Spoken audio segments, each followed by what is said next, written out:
Эта невероятная история произошла в глухих лесах Канады.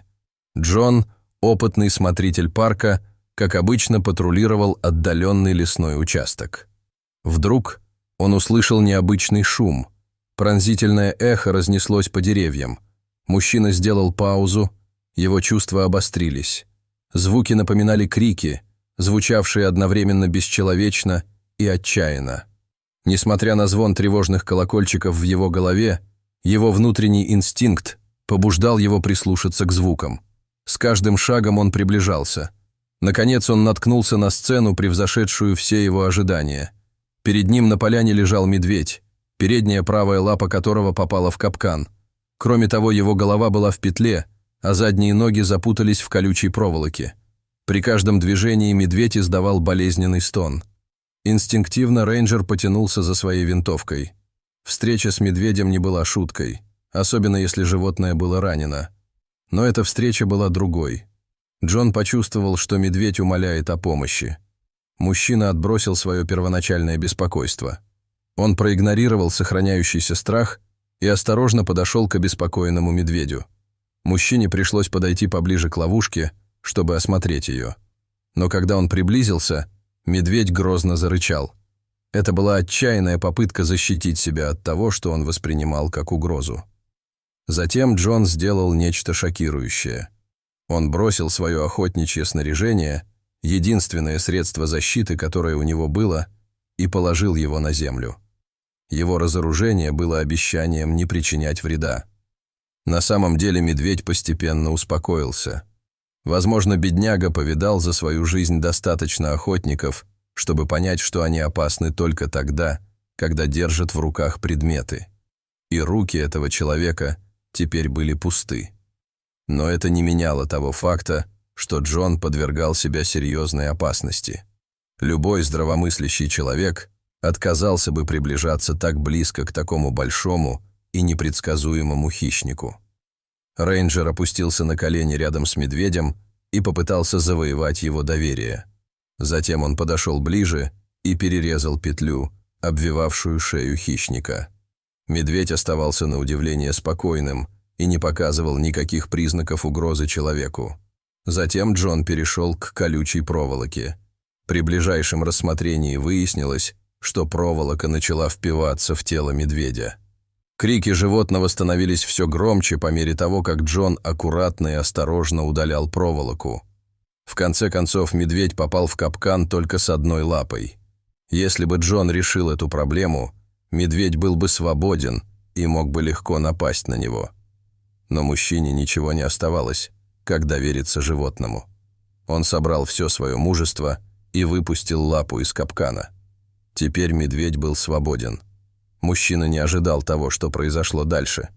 Вместо того, чтобы вскочить, медведь остался лежать на том же месте. Когда Джон отступил назад, его охватила печаль, когда он увидел всю картину.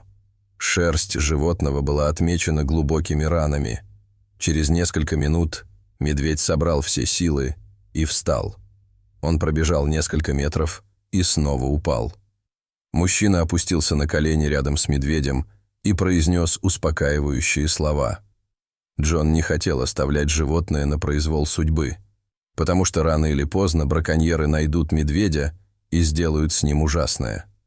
Недолго думая, Джон взял телефон, набрал номер местной клиники дикой природы и попросил о срочной помощи.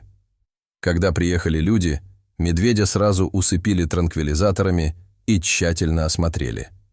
Команда определила, что медведь, вероятно, находился в такой мучительной ловушке в течение нескольких дней, терпя голод и боль. Произошла инфекция, и операция была признана необходимой, чтобы предотвратить дальнейшие осложнения.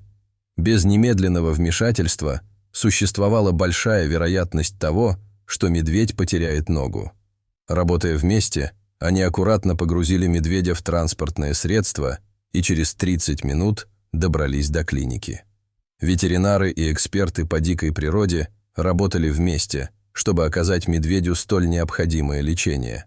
Раны были очищены, введены антибиотики, а зияющие раны тщательно зашиты. К ужасу Джона, после того, как врачи завершили свою работу, они раскрыли тревожную правду. Медведь не был единичным инцидентом. За последние недели поступило несколько сообщений о других диких животных с аналогичными травмами. Понимание того, что других животных постигла та же участь, привело Джона в ярость.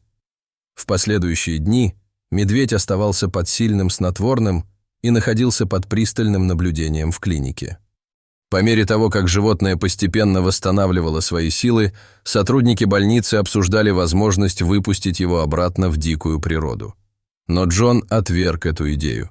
Не было смысла выпускать медведя, когда вокруг была группа людей, намеревающихся причинить ему вред. Бедное животное, вероятно, снова попадет в ловушку, и на этот раз ему может не посчастливиться быть обнаруженным вовремя. Сотрудники согласились, но другого выбора у них не было.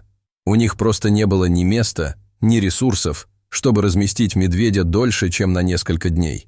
Недолго думая, Джон начал гонку со временем, чтобы найти виновника до того, как медведя отпустят на свободу. Имея доказательства, собранные в клинике, он обратился в полицию.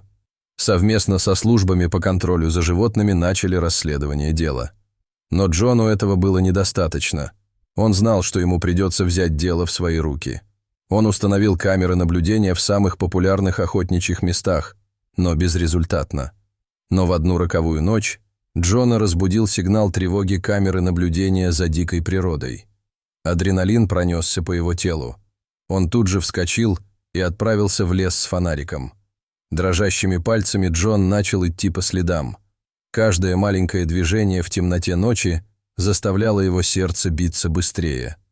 Вскоре он понял, что шаги ведут глубже в лес, в укромное место, которое он редко патрулирует. Внезапно звуки прекратились, и над деревьями воцарилась жуткая тишина. Джон затаил дыхание, выходя на поляну. Перед ним была только что поставленная ловушка.